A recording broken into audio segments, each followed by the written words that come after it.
Welcome to episode 2 of It's the Groove, the podcast that takes you under the album wrapper to uncover the hidden connections in the music we love.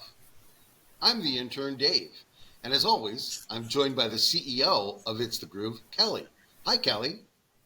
Hello, how are you? Good. How's everything in Toronto today? It's a beautiful day in Toronto. I'm looking forward to spending more time outside this spring. Yeah, hopefully we had the last of the snow about 10 days ago or so. I say the last. We'll see. We'll see. It's still technically a little early here in the frozen tundra region to say no more snow, but hopefully we're through the worst of it. Yes. On today's program, we have a story about how I learned more about an iconic musician and how Kelly helped me deepen my understanding of an artist that we all know who has shaped a wide variety of songs we all love. The musician, Nile Rodgers. But before we get into the story, let's restate the purpose of It's the Groove and our principles. So the purpose of the podcast is to enlighten, entertain, and possibly even inspire our listeners regarding the unique connections between artists, songwriters, and producers that have shaped the soundtrack of our lives. In doing so, we operate on a few basic principles, and there's 4 of them. So the first one is that God has given us a gift in music. It's our sacred duty to appreciate that gift and those that share their gifts of composition, arranging, and performing with us. The second principle is the headline artist may be talented, but great music comes from great musicians, as well as composers, arrangers, and producers. The third principle, we may think they're a one-hit wonder, but if we look hard enough, we'll find other music that they have created, which is just as good, if not better, than the hit that made them famous. And the fourth principle is many of the songs which have become the soundtrack of our life share a common DNA, whether it be those who composed the songs, those who produced them, or those who played on them. So that sets us right up for the story because the artist in question, Nile Rodgers, has been somebody that's done all of that. He's certainly composed a lot of music that we all know. He's been very involved in production. And of course, he's just a terrific guitar player whose guitar playing can be heard on a lot of the tracks that we'll be playing today. So now for the story, let's set the stage.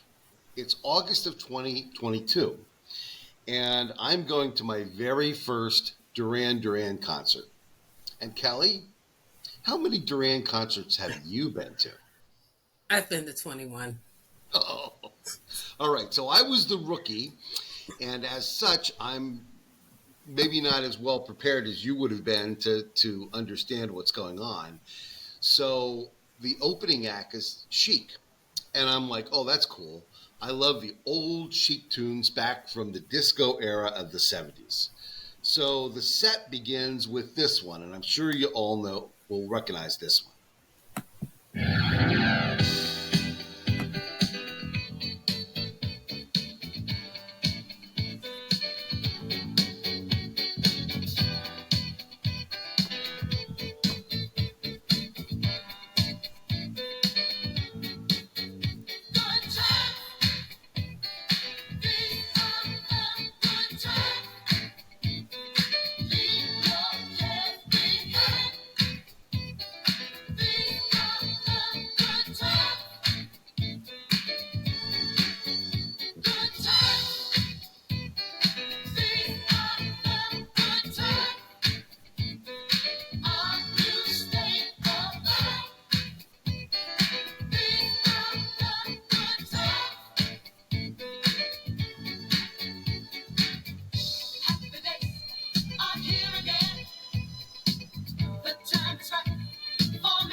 So of course you recognize "Good Times."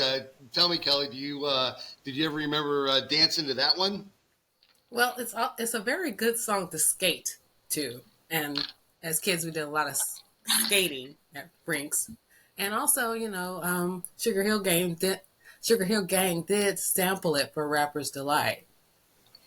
And wasn't that an incredible song? Maybe we'll have to actually feature that on a future edition of It's the Groove. So yeah, interesting. So then the next song queuing up on the playlist was another one back from the '70s. Here we go.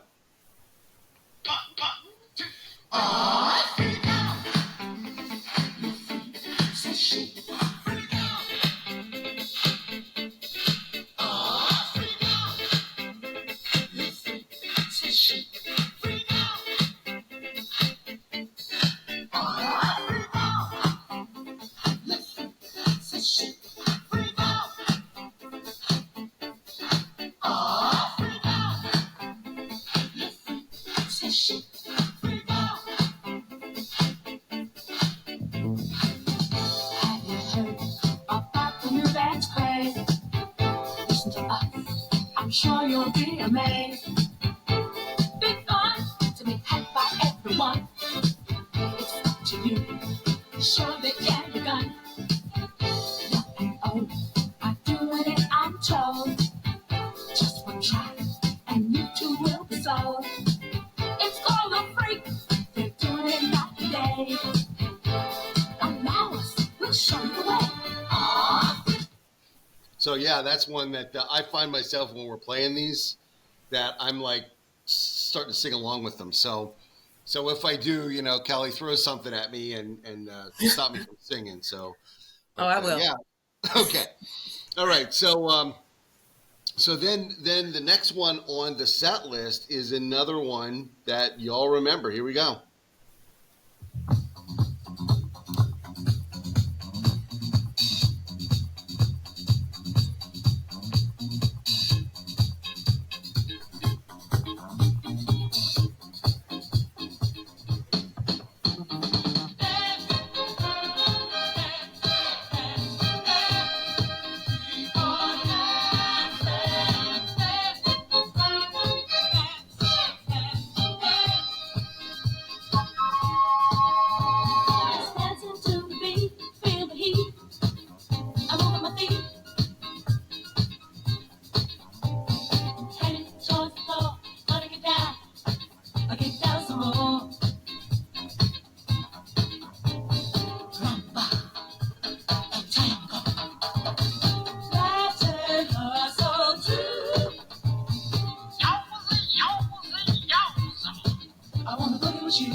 I had to keep it going at least until they got to the yowza yowza yowza part because that's one of my favorites. So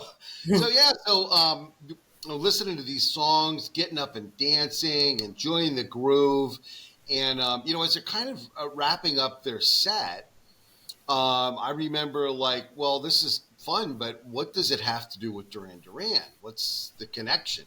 So I texted you and I said, why is Chic opening for Duran?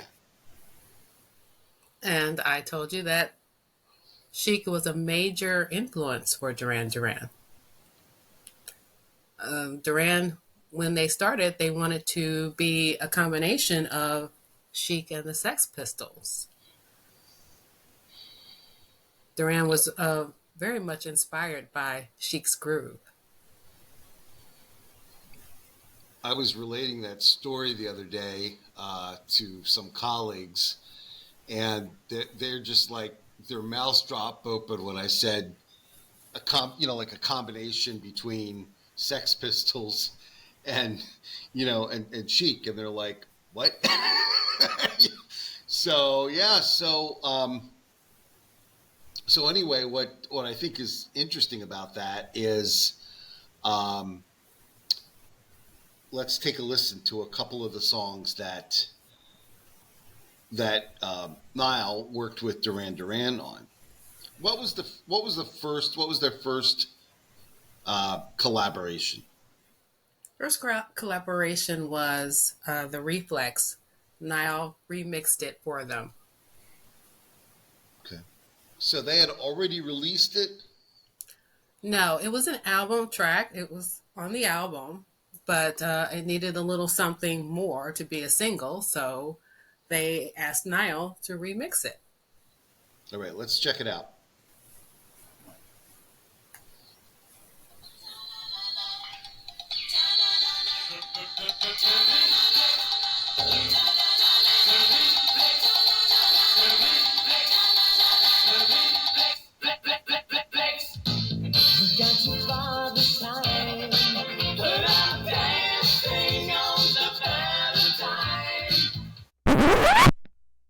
Wait, they just sang, that was Simon, and he just sang Dancing on the Valentine.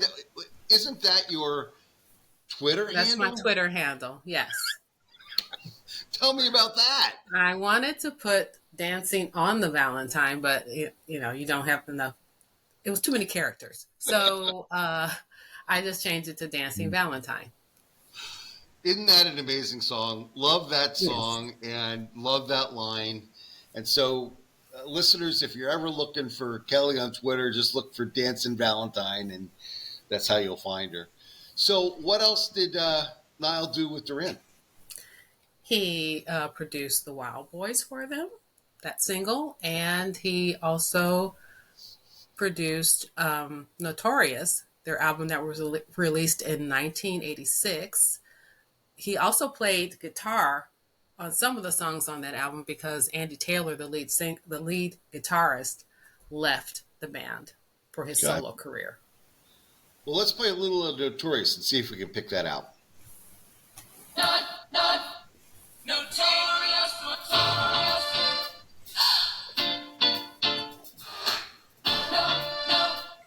Notorious.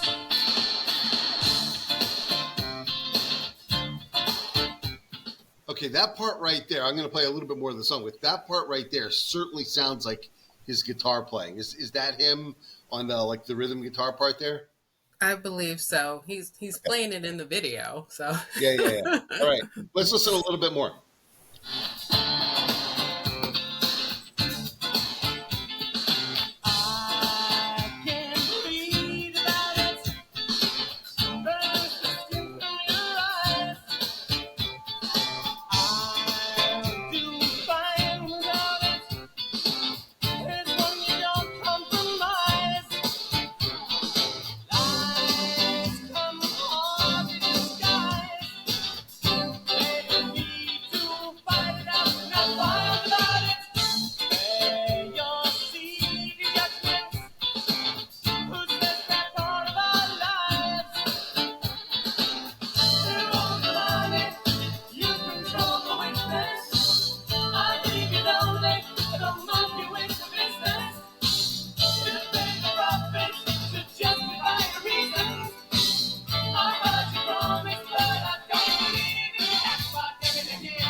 Yeah, I love that the chorus on there. That's just really, I don't know, that just hits me.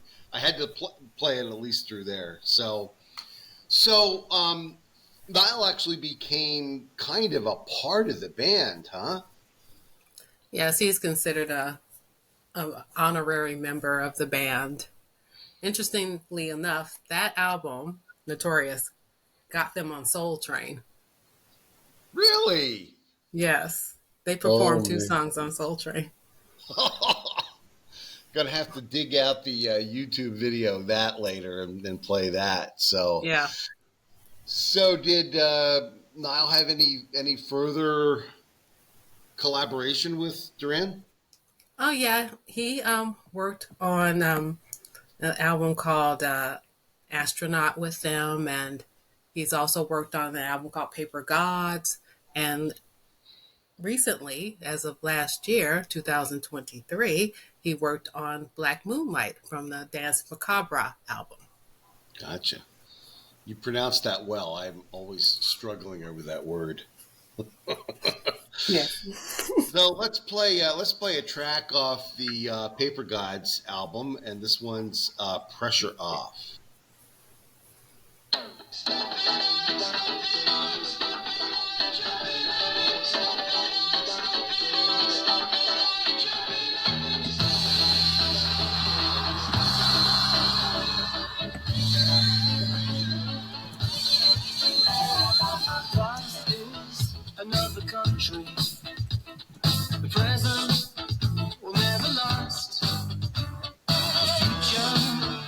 till tomorrow.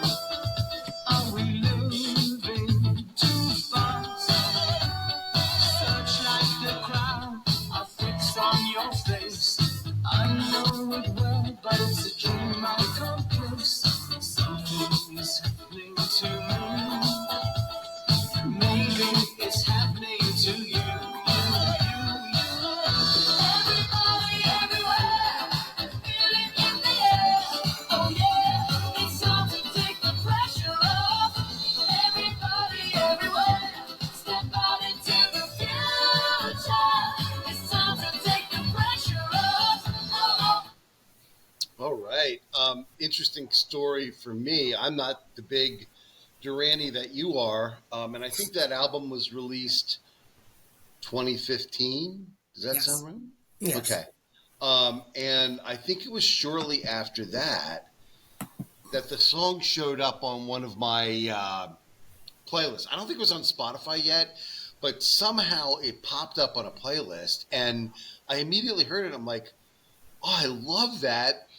And I was like, that's Duran Duran, but it can't be Duran Duran, because I was thinking Duran Duran back from the 80s and early Yes. 90s, and I was completely shocked that they had released new music. So that was kind of cool.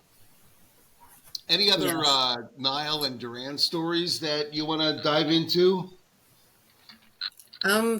That's all I can think of right now.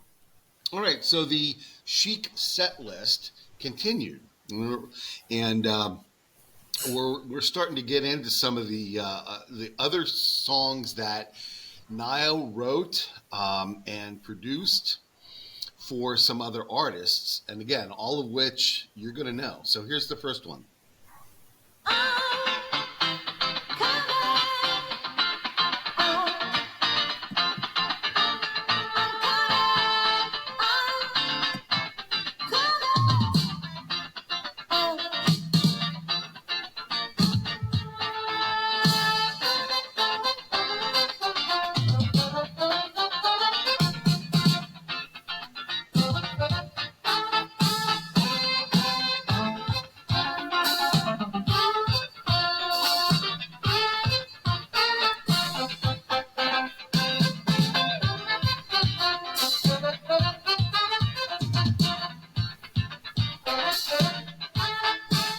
So, of course, that's Diana Ross with I'm Coming Out. And I immediately, I don't think, there were like 3 notes into it, and I'm starting to text you, hey, wait a minute, what's Chic's involvement with Diana Ross?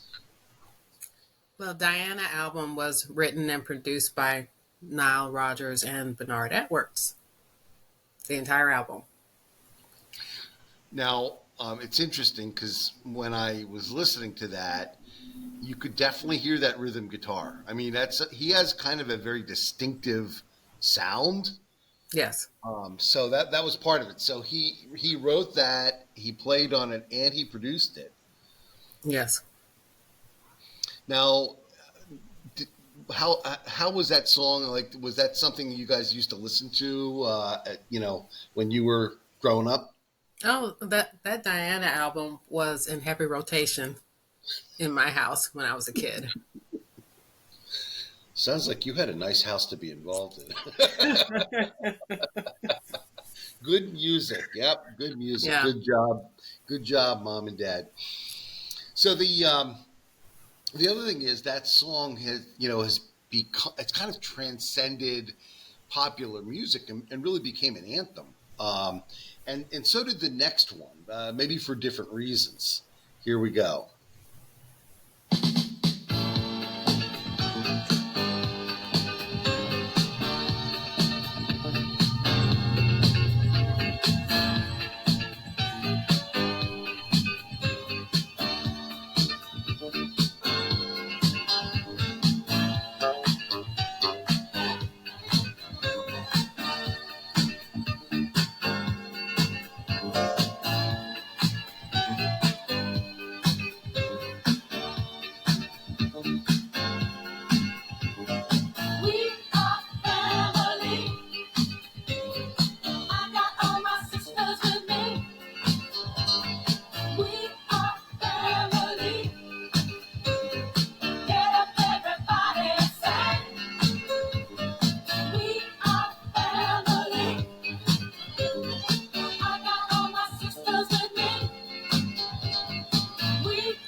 state of the record. We're giving love in a family dog. So, Sister Sledge, we are family. I think at this point I texted you, is there anything that Chic wasn't involved with? Yes. Oh, yeah. This is another album that was in heavy rotation in my house, and Ian Bernard wrote and produced the entire album. I love He's the Greatest Dancer and Lost in Music. My favorite track from the album is Easier to Love. Ah, okay. Yeah. This particular song was, in fact, I mentioned this to one of my colleagues, and the first thing out of their mouth was 1979 Pittsburgh Pirates. Yes. It was their anthem, their theme song, and that was, I think, a World Series winning team back in the day. But the song, I think, again, transcended. It was been used by a lot of people, teams, organizations, and whatever. So, what a phenomenal song.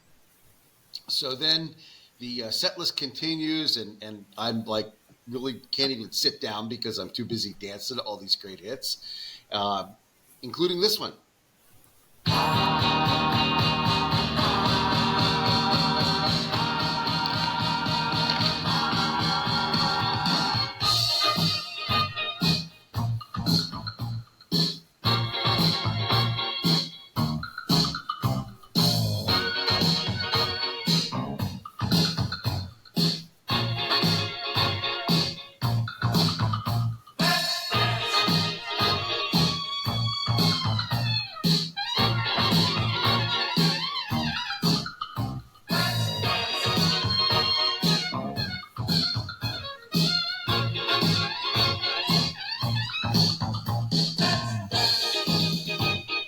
Put on your red shoes and dance the blues. Dance to the song that's playing on the radio. While color lights up your face.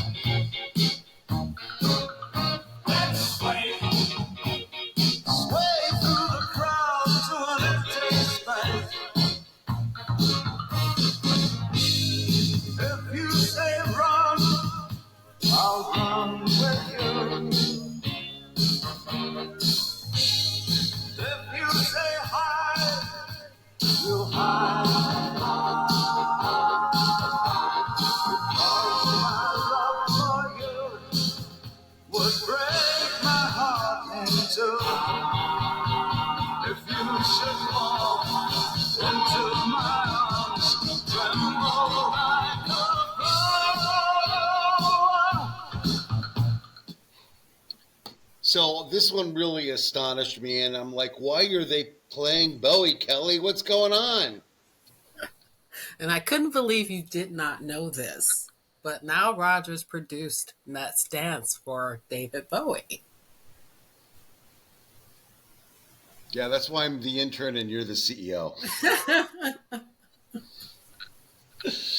Yeah, I was, my I don't want to say my jaw dropped, but the other songs, the Diana Ross, the Sister Sledge, kind of had that same disco feel of that Chic did, but obviously this is a whole different animal. This is '80s royalty. I mean, this became absolutely one of the top songs of the entire decade. So. Yeah, I just wonder what would have happened if Bowie had chosen the other. He was going to have produced the album at first, but then he went with Nile. Mm-hmm. And that's that interesting. Those what some people might consider as a little thing, that makes a big thing. Obviously, made a huge difference, and not just for the song, but it really fundamentally altered and improved the trajectory of both Nile and David Bowie, in their workings in popular music, because it started opening up Nile to doing some other work, including this one.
that one was one that blew my circuits because I'm like, it's hard to imagine a song, well, bigger than Madonna's "Like a Virgin."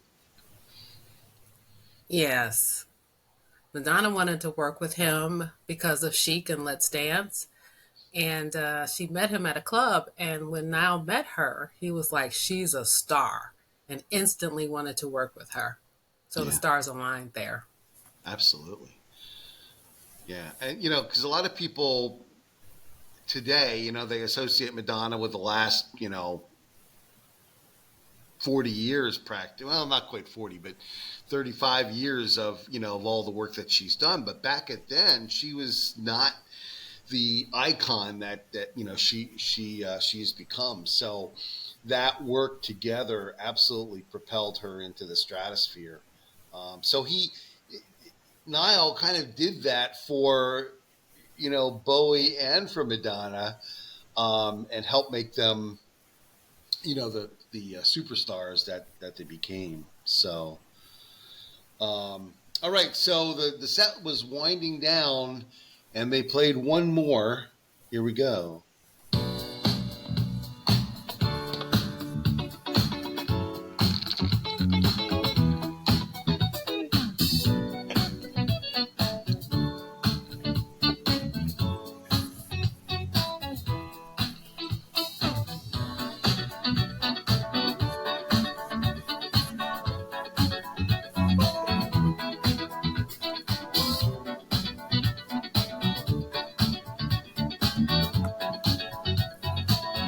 Like the legend of the phoenix, all ends with beginnings. What keeps the planet spinning? The force from the beginning. Look. We've come too far to give up who we are. So let's raise the bar and our cause to the stars. She's up all night to the sun. I'm up all night to get some. She's up all night for good fun. I'm up all night to get lucky. We're up all night to the sun. We're up all night to get some. We're up all night for good fun. We're up all night to get lucky. We're up all night to get lucky. We're up all night to get lucky. We're up all night to get lucky. We're up all night to get lucky. So of course, Daft Punk with "Get Lucky," and I'm just like, all right, what the heck is going on now? So that led you down the Nile Rodgers rabbit hole, right? You had to find Yep. out more about him. Yes? Absolutely. Absolutely. And I thank you for kind of keeping me aware and alert of these kinds of things. And that to me was one of the coolest things. I love learning new music or new to me music or new things about music that we think we know. So yes, I went down the rabbit hole and discovered Niall's involvement with In Excess, with Thompson Twins, and even Mick Jagger, Al Jarreau, and the B-52s. So that's kind of where we are. One of the things that I always believe in, and interestingly enough, on that Daft Punk track, I'd liked that song before, but I had never made the connection. But after I made the connection, after you helped me find the connection, I should say, you can definitely hear his influence. I mean, he has a certain sound and a vibe and a groove that that comes into that song, and I thought that was pretty interesting. So, thank you for sharing your gifts with me and helping to expand my horizons. I really appreciate your help in that. Oh, you're welcome. Anytime. So as we wrap up the program today, I'm reminded of maybe another principle, which is that great music comes from great musicians. So we don't always know what role those musicians play, and we may not even recognize that they're on a song. They might perform, arrange, produce, or even write the songs. But chances are, when you find a great song, someone great has had a hand in making it great. And in this case, Nile Rodgers, hopefully this will inspire our listeners to go out and find some of those great songs, listen to them again, and appreciate the genius that Nile has brought to really the last 40 years of popular music. I mean, if you go back to the he was playing in the early to mid 70s, and Chic obviously became huge in the mid to late 70s. So from that time forward, he's been instrumental, pun fully intended, in creating the soundtrack of our lives. So if you liked the danceable vibes of Chic and Nile Rodgers, you'll love the story of Patrice Rushen, who got started during the same era. Again, returning to our principle, you may think an artist is a one hit wonder, but if you stop, look around, and listen, you'll find a treasure trove of great music awaits you, and it's the groove. Thanks for listening. Thank you. Bye.